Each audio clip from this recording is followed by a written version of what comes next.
بسم اللہ الرحمن الرحیم۔ السلام علیکم دوستو، کیا حال ہیں؟ امید ہے کہ آپ سب خیریت سے ہوں گے۔ اللہ پاک آپ کو صحت و تندرستی میں رکھے، اپنے حفظ و امان میں رکھے۔ جیسے کہ آپ سب لوگ جانتے ہیں کہ آج 16 دسمبر ہے۔ 16 دسمبر کو پشاور میں واقعہ پیش آیا تھا جو کہ بہت ہی دردناک، اور اسی واقعے کے لے کر ہم آپ کو ایک ان شہید بیٹوں کی ماؤں کا واقعہ سنانا چاہتے ہیں، جسے شاہدہ پروین نے لکھا ہے کہ اس ثانیہ آرمی پبلک اسکول کو اب 60 سال کا عرصہ بیت گیا ہے، لیکن چھلنی دلوں کا کو آج بھی قرار نہ مل پایا۔ اس ثانیہ کو جب 1 سال گزرا تھا، تب کی یہ بات ہے کہ ہم نے کچھ 14 کے ماؤں سے بات کی اور ان کے درد کو الفاظ دینے کی کوشش کی ہے۔ عبداللہ پشاور کے علاقے گل بہار کے رہائشی عبداللہ ظفر شہید کی والدہ ہما ظفر کہتی ہیں کہ عبداللہ اسکول سے بحفاظت نکلنے میں کامیاب ہو گیا تھا، لیکن باہر سڑک پر آنے کے بعد وہ دوبارہ اسکول اپنے چھوٹے 10 سالہ بھائی کو لینے چلا گیا اور سفاق دہشت گردوں کی گولی کا نشانہ بن گیا۔ عبداللہ کے والد اس کی زندگی میں ہی وفات پا چکے تھے۔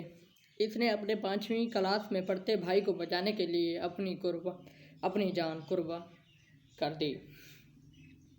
ہما ظفر نے کہا کہ میں آرمی پبلک اسکول میں پڑھاتی ہوں اور آج بھی اسکول میں اور گھر میں عبداللہ کی یادوں کو نہیں بھلا پاتی۔ کیسے بھول سکتی ہوں، وہ میرا سب سے بڑا اور لاڈلا بیٹا تھا۔ میری خواہش ہے کہ دوسرے بچوں سمیت اسے حکومت نشان حیدر سے نوازے۔ مزمل نامی جماعت کے مزمل شہید کی والدہ نے کہا کہ میں گزشتہ دسمبر سے آج تک ایک رات بھی چین سے نہیں سو پائی ہوں۔ وہ گھر میں سب سے چھوٹا تھا۔ ہم اپنے لاڈلے بیٹے کی شہادت سے اتنے نڈھال ہو چکے ہیں کہ ہم کہتے ہیں کہ ان سفاق درندوں کی بوٹیاں کر دیں۔ انہوں نے کہا کہ جس طرح ہم تڑپ رہے ہیں، اللہ کسی کو یہ دن نہ دکھائے اور اولاد کا دکھ کسی کو نہ دے، یہ برداشت نہیں ہو پاتا۔ ہم اپنے بیٹے کے جانے سے نہ زندوں میں اور نہ مردوں میں۔ عزیز احمد شہید کی والدہ نے کہا کہ اب ہمارے بچے کبھی واپس نہیں آئیں گے۔ ہمارے گھر قبرستان بن چکے ہیں، جہاں ہر وقت ہم اپنے بچوں کو یاد کر کے ان کے ساتھ ہونے والی درندگی کا ماتم کرتے رہتے ہیں۔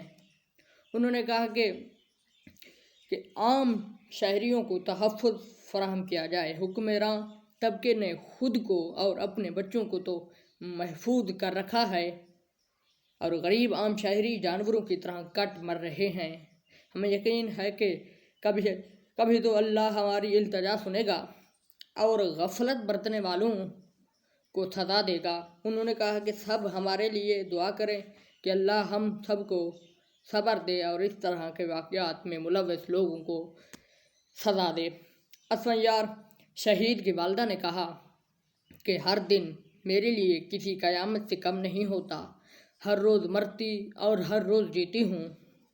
کبھی سوچا بھی نہیں تھا کہ زندگی میں ایسا پل بھی آئے گا جب اپنے جگر کے ٹکڑے کے بغیر زندگی گزاروں گی۔ اسی تھانے میں شہید ہونے والے 14 سالہ عامش کی والدہ سمیہ سلمان نے کہا کہ میں نہیں بتا سکتی کہ یہ 1 سال کس طرح ہم پر بیت گیا۔ اس پورے عرصے میں ایک لمحہ ہم تڑپ کر جیتے رہے ہیں، ہمیں ایک پل بھی قرار نہ آیا۔ اس کی یادوں سے لپٹ کر آنسو بہانا ہمارا مقدر بن چکا ہے۔ بھرائی آواز اور بہتے آنسوؤں کے ساتھ انہوں نے کہا کہ 16 دسمبر کا دن بھی عام دنوں کی طرح تھا اور میں اپنی بہن کی شادی کے لیے تیاری کر رہی تھی۔ میری کزن نے فون کر کے کہا کہ میری کزن نے فون کر کے پریشان لہجے میں مجھ سے پوچھا کہ عامش کہاں ہے، کیا وہ اسکول گیا ہے؟ انہوں نے مجھے ٹیلی ویژن آن کرنے کا کہا۔ ٹی وی کھولا تو دیکھا کہ عامش کے اسکول پر حملہ ہو چکا ہے۔ میرا خیال تھا کہ وہ بچوں کو یرغمال بنائیں گے۔ ہم اسے سارا دن ڈھونڈتے رہے، ہسپتالوں میں، اسکول کے پیچھے، پارک میں، اسکول کے قریب، گھروں میں، ہر جگہ، مگر ہم اسے نہیں ڈھونڈ سکے۔ شام 4:30 بجے کے قریب میرے شوہر نے مجھے کال کی اور کہا کہ اپنے آپ کو پرسکون رکھو، میں عامش کی لاش گھر لے کر آ رہا ہوں۔ میرے دیور نے انہیں چند دن پہلے اس کی انگلی پر لگنے والی چوٹ کی وجہ سے اس سے شناخت کیا۔ میں چاہتی تھی کہ اس دن عامش اسکول سے چھٹی کر کے میری بہن کی شادی کی شاپنگ میں میری مدد کرے، مگر میرے شوہر نے کہا کہ بچے کا زیادہ دن اسکول سے غیر حاضر رہنا ٹھیک نہیں۔ انہوں نے عامش کو اسکول کے لیے اس کے بعد آہستہ آہستہ سلاتے ہوئے اٹھایا۔ اس نے ناشتہ کیا اور اسکول جانے کے لیے ہمیشہ کے لیے ودا ہو گیا۔ مجھے کیا پتا تھا کہ میں اسے دوبارہ کبھی زندہ نہیں دیکھ پاؤں گی۔ عامش کو کھیل اور حساب میں خاصی دلچسپی تھی، اسے گاڑیاں پسند تھیں، اسے شکار میں خاصی دلچسپی تھی، وہ ہر وقت خوش رہتا۔ اس نے گزشتہ چند سال میں اپنی زندگی بھرپور انداز میں جی تھی۔ وہ میرے کمرے میں آتا تو اپنے کانوں میں ہیڈ فون لگائے ہوا ہوتا، وہ گانا جسٹ ڈونٹ کرائی بہت سنتا تھا۔ مجھے اس گانے سے نفرت تھی۔ اب میں اس گانے کو سنتی ہوں اور محسوس کرتی ہوں کہ وہ شاید مجھے کچھ بتانے کی کوشش کر رہا تھا۔ میرے پاس اس کے جوتے ہیں جن میں اس کا خون جمع ہوا ہے، مگر میں اس کا خون ریگاں ہوتے ہوئے نہیں دیکھنا چاہتی۔ ہم ساری ماؤں کو بہت سی ہمت چاہیے۔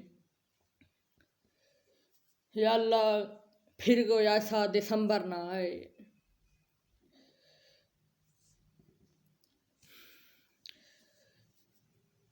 وہ دسمبر نہ آئے جس میں پھر سے معصوموں کی جانیں ضائع ہوں۔ ہم AAPS کی شہداء کو سلام پیش کرتے ہیں اور دعا کرتے ہیں کہ ان کے والدین کو اللہ تعالیٰ صبر جمیل عطا فرمائے اور آئندہ ایسے واقعات سے ہمارے ملک کو اپنے حفظ و امان میں رکھے۔ والسلام۔